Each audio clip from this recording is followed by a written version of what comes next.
Hello, everybody. My name is Jelena Vuksanovic, and this is Laleh Hancock. And we wanted to talk about few themes, and one of them is business done different. So I was intrigued by this because Laleh announced that she will make a class in October, Business Done Different. And I witnessed a dynamic changes in her business lately. So I wanted to ask her a few questions about that. And hopefully this will be interesting for you too, and maybe give you some insight into your businesses and your ways of functioning. And so, Lala, you made a lot of changes lately. You also fired your whole team, including myself. And it was a shocking and expanding experience. Thank you for that. So, can you tell us a little bit? How many people in the world have their boss say you're fired and then they say it's expansive? I love that about you. You know, that's exactly what this was done for. Well, it definitely opens some new perspectives. And I love this because like working with you, it's always like full of change. And I can say I'm not from the business field. I am a screenwriter, I am a writer, but I learned a lot about the business and on ways of functioning and how I can deal with them from you. So like I was like intrigued to ask you like what happened in the last period with you and your businesses, because we are in a different times and the realities are changing all of the time. So can you say something about that, please? Yeah. And you know, I want to start first with it's not like it's just one thing happened and then all these changes occurred. It's every day I'm actually talking, literally talking, asking questions of all the businesses. And I know what worked yesterday won't work today because today's a brand new day. And so, you know, with Corona and everything, like there's been a lot of changes. My businesses used to include me traveling every week to a new country, doing different things with different kinds of people with different cultures, and then moving all of it to online, where before I had plenty of online, but I had a lot in person. And so I knew in the last few months we had to alter things because the world has changed. Now, the funny part, as the world got to shut down and slow down, I actually expanded the business. The business probably grew 30, 40, 50% of the people that we had on the team. You know, so even that was business done different, where everyone's firing people or letting people go. We went the opposite. We were like, okay, how can we engage more with certain cultures, certain languages, and bring whatever it is we're creating out to the greater world instead of just certain places?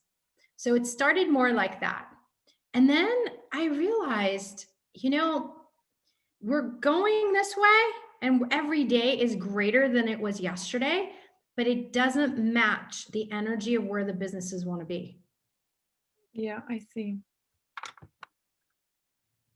And it was so interesting because I literally got the energy of, you know what? We need to create day one. Like there's so much of yesterday's points of view or last week or last year of how we were not growing the business, but where we had defined what the business was. Even though every day we erase it, we try to make it be a clean new slate, it wasn't really happening. Like we had different people who still believed in the way they were doing things yesterday. Even in the engaging with the end customer, they were still spamming instead of engaging, which we talked about and we explored different ways, but yet it was talking. What was really happening wasn't really changing dynamically. So I got the whole team, everyone from every country, every language together on a call for the ones that could make it live. And I said, hey guys, this is what I'm working on. You know, like the business went that we're doing this huge event next year in Panama about the earth and bringing leaders from around the world. We're going to do a conference for Global Wellness for All Centers in October next year. We have projects, we have workshops. We have Laleh's Closet that just launched with masks and lipsticks. We also have Conscious Vagina, which, so there were all these things that were happening, but at the same time, what each of those businesses requires is very different than me going to a conference or me going to do workshops in different countries and needing different languages. Like the kinds of people we need and the engagement of the kinds of things we require are different. So I said, hey guys, I adore you all, but guess what? As of today, everyone's fired. Yeah, and maybe from like point of view of people from this reality, they would be like, oh, she's a mean bitch, you know, like.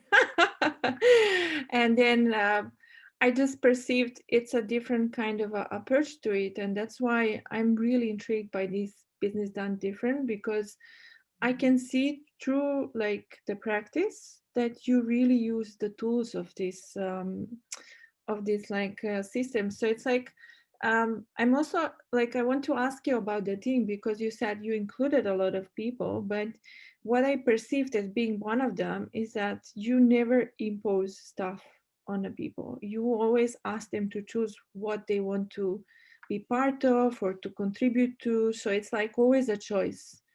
And if you can say something about that. Well, that's actually one of the amazing tools of Joy Business. Okay. Is that you have to include whoever it is, whether it's your staff, whether it's consultants, it doesn't matter, whoever you bring into your project or the whole business. You have to also look at what are things that they get excited or enthusiastic about. Because if you give them something they don't enjoy, it's always kind of sitting there. No one really does anything with it. But bringing people that actually say, hey, you know what? I want to be part of this project. I want to be part of this training. I want to be part of this, because then they're already engaging themselves into that environment. And then what they end up creating with that is going to be very different than you being the boss and saying, okay, you have to do this. This is your job. Now, there's this happy medium in the middle, okay? Because I think on either one of those directions is how people abuse it. And also, people become very stagnant and are no longer creating, but they go into maintenance mode. And that's the thing that I noticed. There were some people who were great at engaging and getting involved, but there were some who expected just and lived in the maintenance world. So even with saying you're fired wasn't like how people fire people. What I did say is that we are destroying and creating the business, and everything we defined the business was yesterday. Today is a brand new day. So everything will now be new projects. So everything that you thought your projects were, they're going to go away. Now, meanwhile, I had some things coming up. They were still involved in that. So it wasn't like bye-bye, see you later. But it really was a transition and choice. You know, most people don't choose what's going to work for them. Yeah. They, because they have to do something or because they need the money or whatever.